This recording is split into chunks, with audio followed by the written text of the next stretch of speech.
Hey, hardly adequate listeners and viewers. Today I'm going to be taking through my presentation, Tabletop Exercises Off the Table. This is a presentation I did at BSides Brisbane. The conference has already passed. It was on the 15th of July 2023.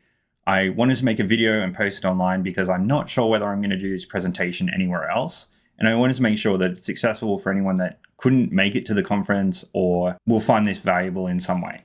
So with that said, I'm going to be down here in the corner and presenting the presentation that I did at BSides Brisbane. So let's get on with it. So first up, a little bit about myself. I have always enjoyed making content, making training courses, teaching others. It's a real passion of mine.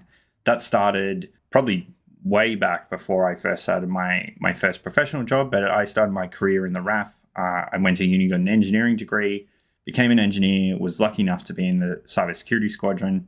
From there, I gained some really fundamental skills where I got to manage and teach and run a whole section of incident response. After that, I moved into CyberCX, still in an incident response role, but where I got to learn some consulting and spend a lot more time with external customers running things like tabletop exercises.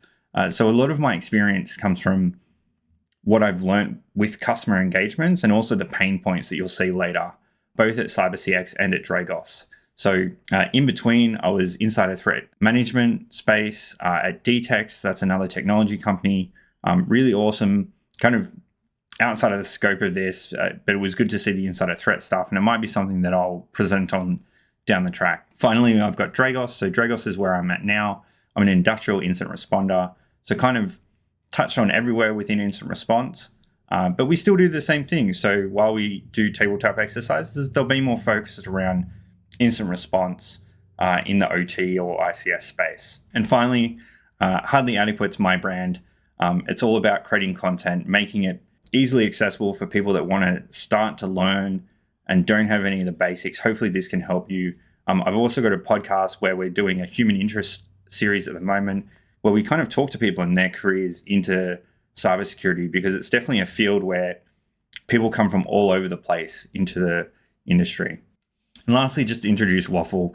She's always around for food or pats or napping in the corner. We can't really jump into taking it off the table before we start talking about what really makes a good TTX. And it's something that if you've ever been in part of a TTX or ran one yourself, or even just sat on the sidelines and observed, some of these points will kind of hit home in terms of what you may have seen, and you can kind of agree there may be stuff that's missing, and that's okay because it kind of depends what kind of TTX you're running.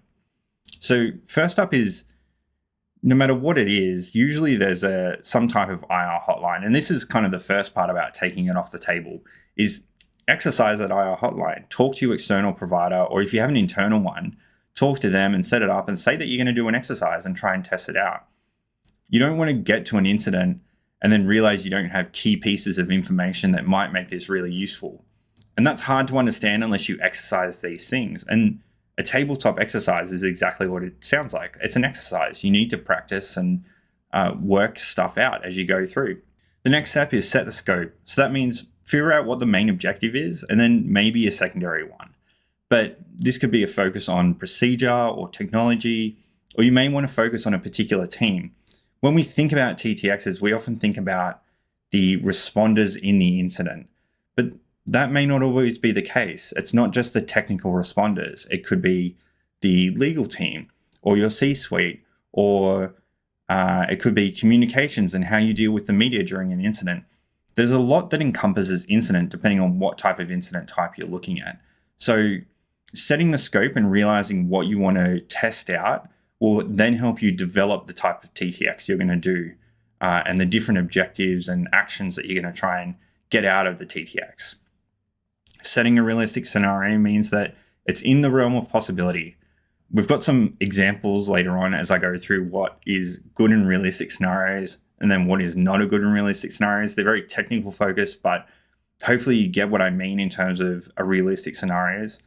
You're always going to have to suspend your belief in a TTX. So there will be things where it may not be exactly true with what will happen, and that's okay. But as long as it's not aliens landing and hacking your system, then you're in a good spot.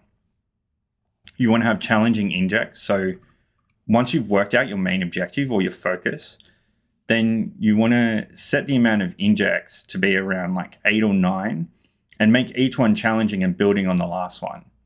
So things like contacting the media or the business needs for the incident.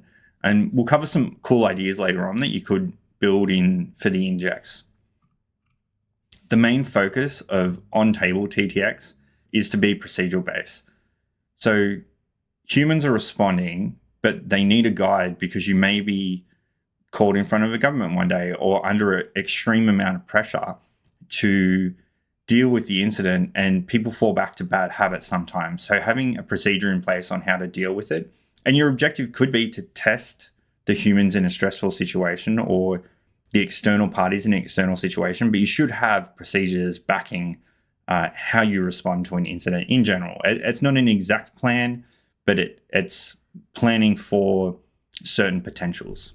Finally, make sure you get the right people in the room. So this is about interviewing people beforehand, getting buy-in from your management and from senior management to make sure that everyone is in on board to try and test this. Because even though it's an exercise, it can be quite stressful and people may react in strange ways if they're kind of put on the spot without being prepared for this.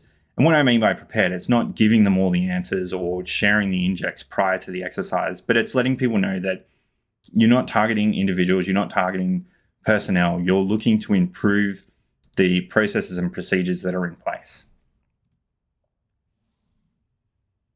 So like I said before, we're going to go through some of these realistic scenarios. I think I've got about 3 of them. We're just going to step through one by one and then talk about whether they're realistic or not. So this first one of the developers was conducting research on a dev server in a corporate environment, but from home. Now they've come back and deleted corporate backups after being let go. The question is this realistic or not? 100% realistic and true. There's definitely been cases and stuff that I've seen where devs are allowed. This goes into your process of removing accounts once someone has let go and making sure that all their access is revoked. And if a dev has made up their own access to then work on stuff, they may still have a backdoor in. So it's about visibility within your own network. So, and this is hard because networks are massive. This applies to both IT and ICS networks. So it's hard to be across all of this. The incident response team is doing well, but suddenly a laser beam from a Chinese satellite implants APT malware into your DC. I don't know about you guys, but not realistic. So it's important to scope the purpose of the TTX. Just because your team is doing well in the scenario that you've developed, unrealistic scenarios don't add value. So stuff like this is what we've seen in the past where there's like a curveball inject that someone may have made. If the team is going really well and they think they're going too well and they still want to test them, they like throw them a scenario like this where it's you essentially can't detect or identify anything. It's just like, hey, you just got malware on your system. If a team is really good, then that shows that you've got good security controls and security in depth in your organization. Drones with pineapples are flown onto the roof of a business, spoof a MAC address, and compromise the network. So still a little bit left field, but this is actually realistic and true. There's a link that I'll put in the show notes for anyone that wants to have a look at this. But this is kind of the out-of-the-box thinking that can be fun and realistic. The key in this scenario would have been understanding the authentication methods that the organization had and how to leverage that in the TTX. This company had really good physical securities where they had gates and security cameras and guards and everything, and people couldn't get in. And they also considered their remote access, like virtually trying to hit the company through the internet, but they hadn't considered an aerial assault on a physical facility and how the authentication works with the local Wi-Fi network. And that's kind of what this attack highlights. So challenging injects. This was a joke from one of my colleagues about how comms plans always fail during TTXs. It was actually one of the jokes that the client made, even though they had a pretty good set of documentation. Their comms plan was actually on point. But but it's an accurate representation overall. In instant response, you'll be pressured, make mistakes, typos. This can be minimized by ensuring that the comms plans are solid, definitions are clear, especially between teams. So if you have a technical team and then a management team or a crisis team, having those definitions that are clear and the communication can be done really well. And that procedures are documented. So obviously in this example, there's someone saying we need to collect memory. A better way of doing this would be saying, hey, to the system owner, hey, we need this, here's a procedure to go do it, and making sure that's documented so that the technical person that works with the system owner might be away, but that system owner still has enough technical skill and can follow a procedure to go and do the memory collection. Again, the point of challenging injects is to be in suspendable belief to find the gaps within your organization's current processes.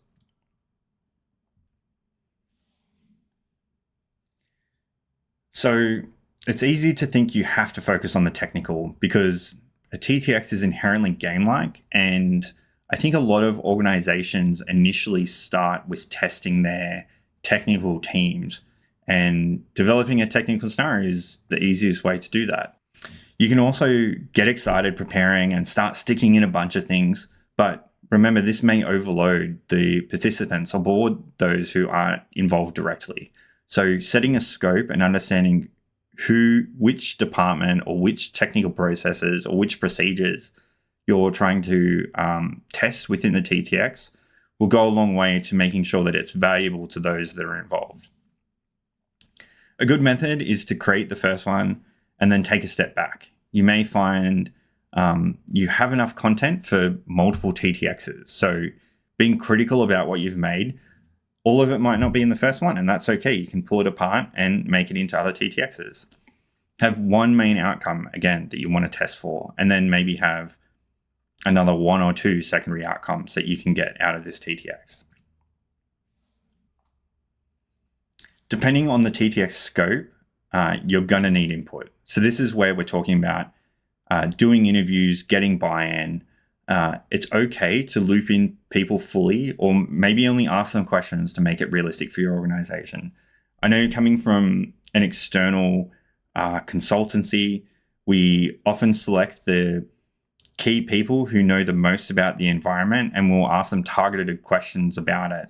Now, while they know what questions we ask and they can kind of figure out that is probably going to be in the TTX, they're not going to know the full scenario, or they're not going to know the full flow that we're looking for to test. Because often you're asking very technical people that might not be in the incident response team anyway, and you're testing the incident response team. But this is all part of that buy-in and interview process where you're constructing your team to help you build the TTX. And this is just from an external provider. Like if you're internal and you've got the buy-in, you can do it with your own team internally.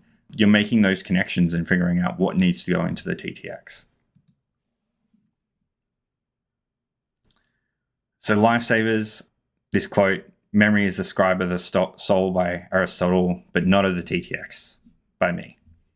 Take good notes, gather action points. There's no good doing an exercise and then completely missing the lessons learned section. So make sure if you're running the TTX that you have a scribe to do it for you, because you won't be able to do it yourself. I have tried and it doesn't work. You have to have someone there who is listening to all the little side conversations in the room, and you may need more than one scribe. If you've got a very large audience where you have multiple different injects from different teams, you may need to embed a scribe within each of those teams to capture all those little conversations that they have, and then a scribe to capture the overall conversation that's happening. If possible, the best way is to record the session so you can listen back to it afterwards, capture all the notes that people are talking about, and then gather the action points out of that. And the action points are actually critical in taking your TTX off the table. And we're going to get to that. But the point here is you have to document it first. And it doesn't have to be in a report form. It could just be in an email with all these action points to the people afterwards. But the point is you need to take good notes. And this is common across, I'm sure, everything everyone does. So before we start getting into taking some of the stuff off the table, I just want to cover off on some of the pain points. I reached out to my colleagues and asked them what their pain points were for the TTXs that they run, or even just IR in general. So, number one, issues collecting logs, remotely, locally, dashboard, manual.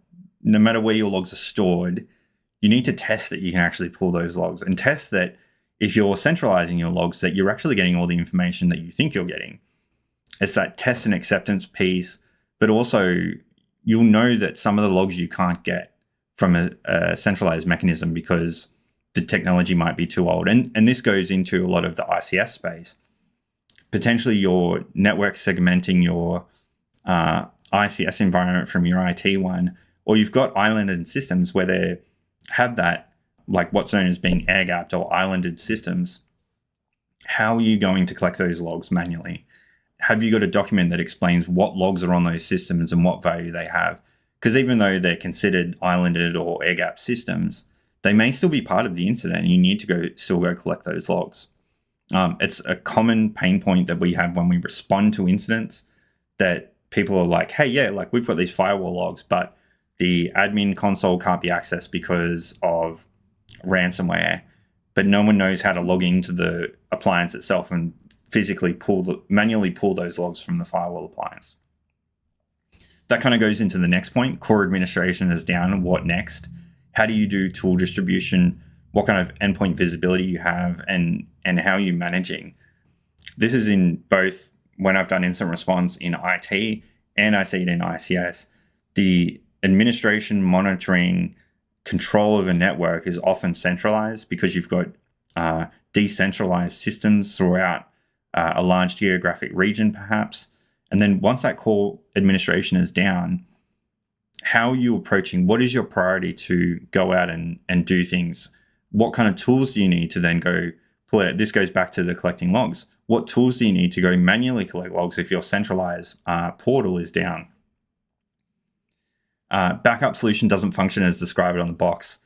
I have seen this way too many times for it to be funny, but people will be doing like a weekly backup with a daily incremental, and they're like, yep, we're sweet, backups are all good. The system goes down and they're like, okay, we need to restore from backups, only to realize that some part of that chain doesn't function. They don't have the person who installed it is not there anymore, and they haven't documented that tribal knowledge that that person has. Testing your backup solution is critical in making sure that it's essentially part of your disaster recovery plan. Because if you're not testing it and then you are in a disaster and you go to use it, it's useless. Like you've been paying money for a backup solution that doesn't work. Network bandwidth, disk images over VSAT, or no connection out of the plant. This is very particular around ICS OT networks. You could have a very remote facility that you've got very low bandwidth on, and it still goes to point one. How are you pulling logs? How are you pulling disk images as part of IR? You've got to consider maybe you can give up that bandwidth to do incident response, but you're only going to be able to pull out a gig per day. Now, if your HMI, your human machine interface, which is a Windows computer sometimes, if you need to pull artifacts out of that and you need to pull 6 gigs of artifacts, is a 6-day wait to pull all the artifacts out better than sending someone outside to then collect that and come back? That's a balance you need to work out. But this is something that you can talk about during a TTX, is you know what bandwidth you have, you know what you might need to pull. How are we going to get around that? Conflicting priorities, either internal or external. The internal one that I see a lot is everyone has the most important system within the business. That could be true, but you need to figure out a priority based on business risk and then what keeps the company afloat. So usually what is highly critical for most businesses is communications and payroll. If you can't pay people, you're going to have a very bad day. And I've seen a few incidents where that's the case, and that's the first thing that gets brought up. And then after that, it's just internal fighting to see whose system goes up first. Having that thought out beforehand, and this, again, can be part of a TTX. You have multiple systems down. You only have a limited amount of resources, both internally and ones that you can afford externally. How are you conflicting those priorities? What is the order that's going to come back? Too many cooks and no Gordon Ramsay. This is essentially you have too many people running an incident and no one's centralized to drive the direction. It's okay to have SMEs and people running particular teams, but they should all report up, and it should be a pyramid to the top of someone's driving this incident, someone's managing everything across both technical response, potentially communications response, legal, all of that. Now, this could be a team of people, and what this usually is a crisis management team, but the crisis management team acts as an entity, a single entity. There's not conflicting information or conflicting direction coming out of that CMT. It's all being organized through them. SMEs are coming together to decide what's the priority, what's next, what still needs to be done. I've got a question mark here, and this is for the presentation that I did where I kind of pitched out to the audience about what else was happening or what else I had. So if there's more stuff later, I might chuck it down in the show notes if there was like really key information, but also happy for people to comment on the video if they've got other stuff that they found when doing IR that's a pain point. All right, so you've just run the best TTX ever. Time to pack them up and have some beers, right? Well, sure, on the day you can, but this is the part where we're going to take it off the table. So I'm going to talk to each of these squares about what you can then do after you've done a TTX. And this can be dependent on the type of TTX that you run. And this is where the notes come in, the action items you have. Some of the action items will be practical, physical action points that you can go test. And these are just some ideas, like there's plenty. There's way more than this. So the first one, contact your vendors. I've seen it a lot more now that I'm in the ICS OT space. Vendors often sell systems as a whole and sometimes even maintenance contracts. Cybersecurity language isn't necessarily in some of those contracts. So after you've done a TTX, contact your vendors, figure out what kind of support SLAs are in place for a cybersecurity incident. Do they have a response time at all, if any? And then what is that response time going to be like? So if you've got an incident at, say, 11:30 p.m. on a Friday, is someone going to be available, particularly for ICS OT stuff, because a lot of it's overseas? Some, like, those people would work their normal 9 to 5. They're going to be in bed. But is there going to be someone available to come and help you reconfigure the systems, get it back up and running? They're the SMEs on their own product. So often incident response teams, while we can go diving into technical documentation that they've released to the public, and not all vendors release that documentation to the public. So you would then be relying on the stuff that they provided to you. But they're the SMEs on their own product, and incident responders would then lean on the vendors to do that. You need to make sure that the SLAs and someone is there as a technical point of contact for your incident response team, whether in an internal or external. Otherwise, you'll find that you may have wasted effort, or it may take longer to get to that recovery point. Collect all the logs. So if someone in a TTX said, hey, in this scenario, we're collecting these logs, they're going to the SIEM or your centralized collection point, go check that those logs are going there. Also, go and collect those logs manually. Can you still go do that? The logs may be forwarding. What other logs are on the device that could be useful during an incident response? And I'll jump to this point now, but this leads to a CMF, which is a collection management framework. And I'll post the link to the white paper for that as well. But it's figuring out all the assets within your environment and then the types of data sources that are in each of those assets and the retention period that you have. So it's what's available to the defenders to then go and sort out and perform root cause analysis during an incident.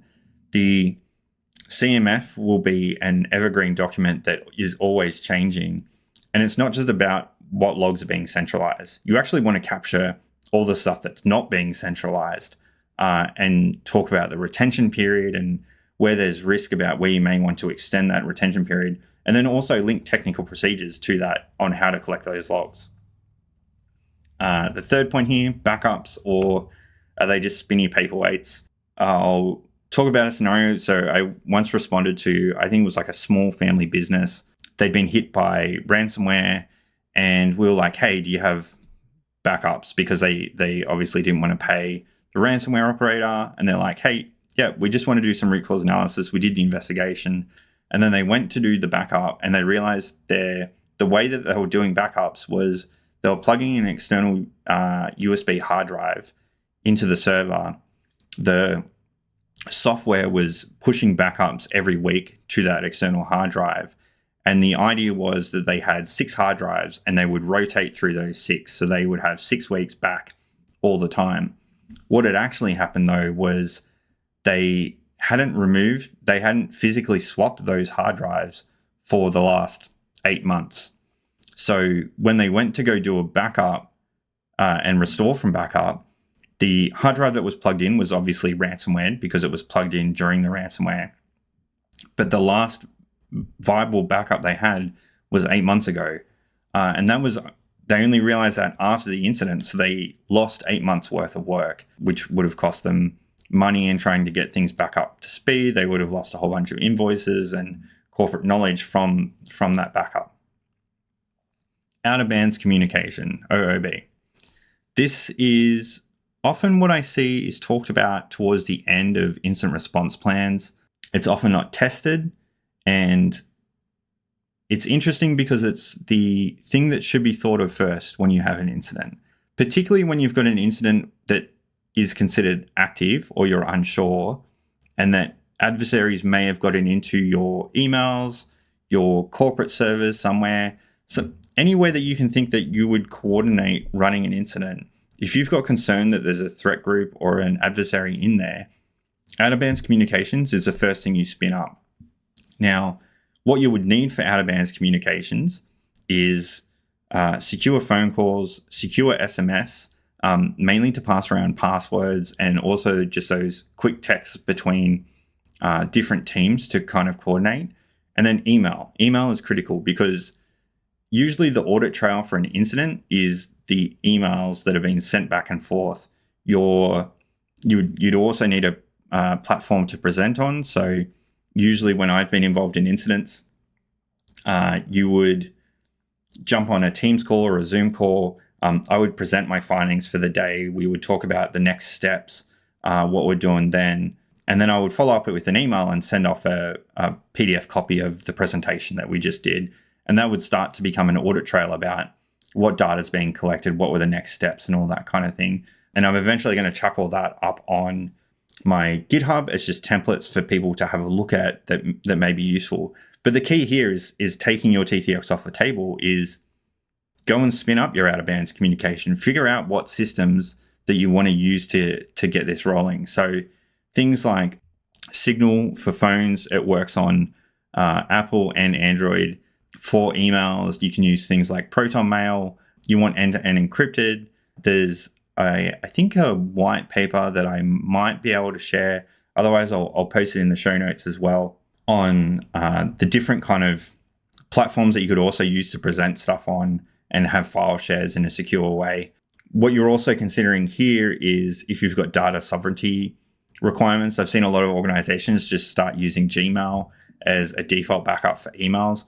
But if you have strict data sovereignty requirements and you're going to be sending some quite sensitive information out over the internet, you've got to remember that the Gmail servers exist within the US, or they at least pass through US-based servers. So if you're outside that requirement, that's another consideration that you have to make. Now, testing it now, again, is critical because you want to test it before an incident. Otherwise, you'll default to your bad habits or default to what's the most easiest. Next one, remote site access. So this is definitely from an ICS OT perspective, could also apply to IT tabletops. But let's say for example, like your head office is in Perth and you've got a plant facility that exists way out in the desert in WA. How are you getting to that site? If you need to bring in external professionals because your site is down and you don't have monitoring and control over the site from the head office, how are you getting those people out there? What are the requirements that you have to go through to get someone onboarded rapidly to then have them both pass the safety requirements, any kind of technical onboarding, administrative onboarding. Have you got escorts to go out there? They may be out there for weeks at a time. Where are they staying? How are they getting food and water? Generally, especially incident response teams will be so heads down most of the time that you'll essentially need someone there to just take care of them. Another example I had is I responded to an incident at a law firm once, and there, before I even rocked up, their network IT guy was like non-stop for 3 days straight. And I guess this comes to the work-rest balance when you're doing this, and this is covered in other stuff, but it's also critical for remote site, is how are you going to rotate people to constantly do a incident response when they may be there for a week? These are all the considerations to make. We covered off on CMF, but finally DRP, which is the disaster recovery plan, also encompasses all this. And your TTX could be, what is our DRP after an incident? You could be doing the tail end.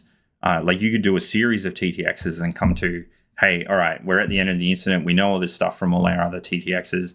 Now we're going to do a DRP, our disaster recovery plan.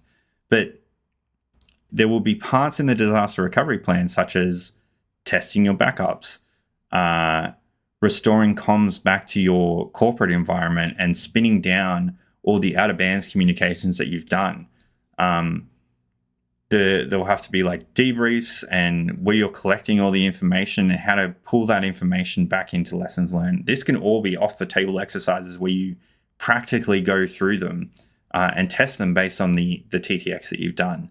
It's sunk in here is that the key is, if someone said that we can do something in the organization, that's an action point to then go and test it. The whole point in taking it off the table is testing all these procedures in real life, and then you'll figure out where the gaps are. And it should be tested not just by the people who are intimately familiar with the material, that you need to think of, maybe that person's gone, or maybe you've got a new hire that's in the new job and they need to read the documentation. Can someone who has the aptitude and has the base level skills but is not intimately familiar, can they run through the documentation and can they do all this? Because you may find you're in that scenario. All right, let's take a breath. We're at intermission. Let's talk about the benefits that we have so far. So we've got detailed notes and action items that we've collected from doing the TTX. We have a scenario that can be built on. So you can start with a technical incident, and then where does the incident go from there? What else are you testing? Like, you go and test your log collection and you go and test all this other stuff. You may find when you test your log collection on certain endpoints or certain sites that it can't be done. Well, in your next TTX, that's part of your TTX. What have you improved from there? What can we do next? You've most likely found gaps in your incident response plan, your IRP, and also likely your procedures and technology. You've found gaps, whether it's gaps in logging, gaps in backups, gaps in your DRP. If you have a CMF, you're likely to find gaps in your CMF. All of this is validating your team's skills and the environment. You're testing all of this. And then from all the data you've collected, the benefit, like a huge benefit, if you've gone and collected all these logs that may not be centralized, you can then threat hunt on that data.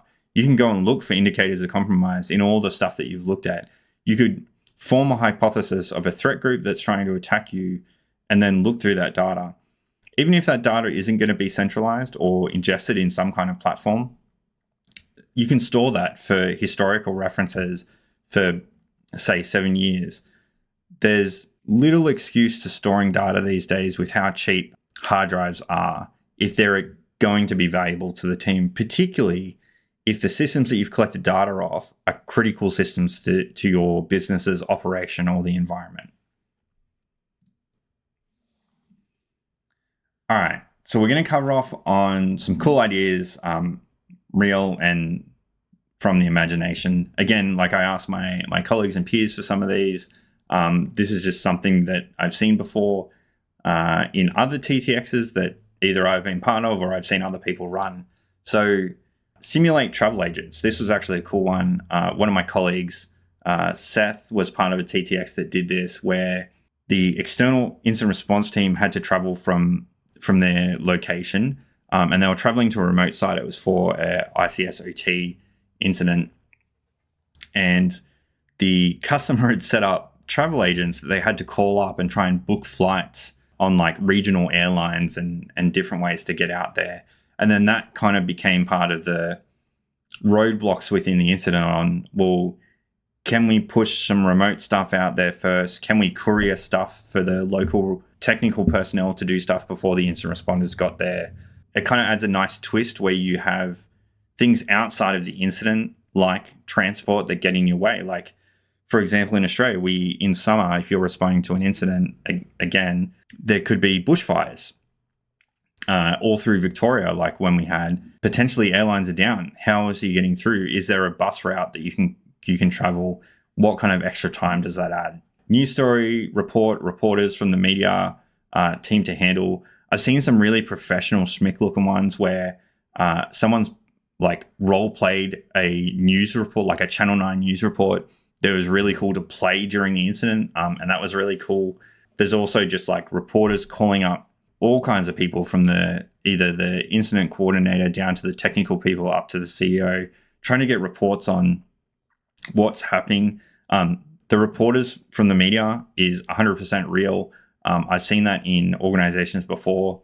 It kind of goes hand in hand with the out-of-bands communication right at the start of an incident, is that your crisis management team or your incident management team at the beginning needs to handle the communication to the internal employees of the organization to say, hey, if you get contacted by the media, please give them this email, say that you don't have a comment currently on it, and then hand it off so that you can coordinate how you're responding to the media and what information is being passed out. This is not only for reputational implications of organization handling an incident, and there's definitely ways where organizations don't handle incidents well and don't put out transparent information, and they definitely should. But you may have an active adversary that is watching the media, and that can be a real threat to the current incident response. So you need to control the information that is going in and out. Pressure from regulatory bodies and updates. This will really depend on like what your organization is, what vertical they're in, particularly around like in Australia now with, if you're considered critical infrastructure, like the SOCI Act and who you have to report to. If personal information is part of the data breach, then you have the OAIC, which is I can never remember what the acronym is, but OAIC requires reporting. It's that like having a breach is huge, and I'm not trying to minimize it. Reporting to the OIC isn't a huge deal. Like, you don't have to fully understand your incident, but you have to report. There's plenty of stuff around those kind of reportings, and organizations in general that I've seen are pretty on top of this kind of thing. But it's something else that you can throw into your TTX to make it more realistic. An external threat actor making contact. So like I've seen threat actors, once they've compromised like a O365 tenancy and they have all the emails for everyone, personal emails are kind of stored in there. So they'll start like hitting up individuals within your organization being like, hey, you need to pay this, otherwise we're releasing all your personal data. That can put a lot of pressure on individuals, particularly because some people may put more personal information into the corporate system than they're willing to share with the outside world. So that can be a stress for them to then potentially do something. And this is about, again, controlling the internal communication with your employees about potentially what's been taken, what's the likelihood as well. But it's another consideration for the external threat actor to make contact.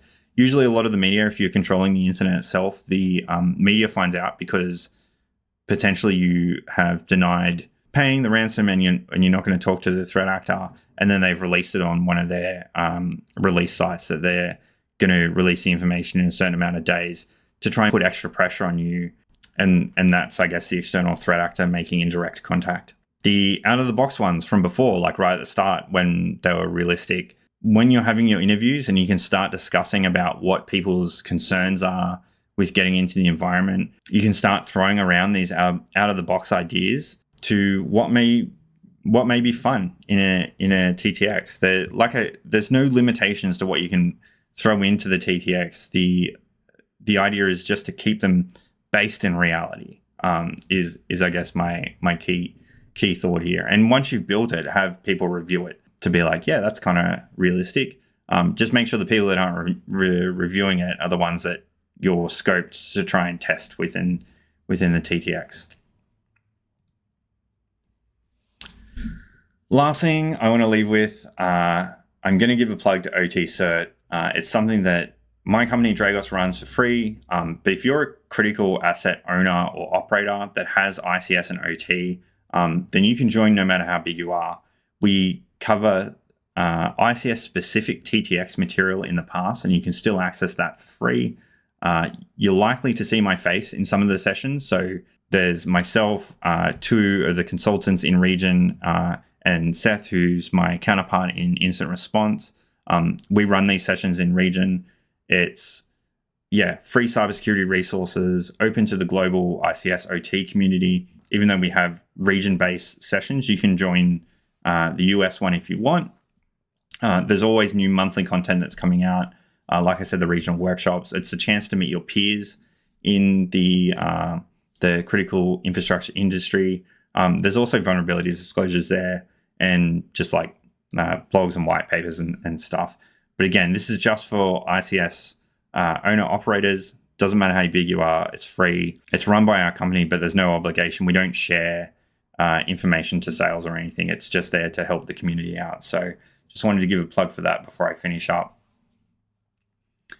All right, so where to get more? I'm just starting out creating content, and the best way to support me at the moment is to subscribe to both my YouTube and the podcast. What's on the schedule is potentially creating a more in-depth version of this TTX presentation with materials. I'm also happy to take ideas on what people may create. With the TTX materials, I also want to provide templates, which will be on my blog/GitHub, even of the TTX itself, which could be cool. But if you ever lose your way, everything's linked from my website, hardlyadequate.com. It includes a blog, Discord invite, all the media links, my Buy Me a Coffee, where you can financially support or also ask for commissions for work that you may want done. And finally, Hardly Adequate merch. So the hat that I'm wearing is a Hardly Adequate hat. I've got work from home appropriate track pants out, and soon I've got in printing a challenge coin which has a little cipher challenge on it.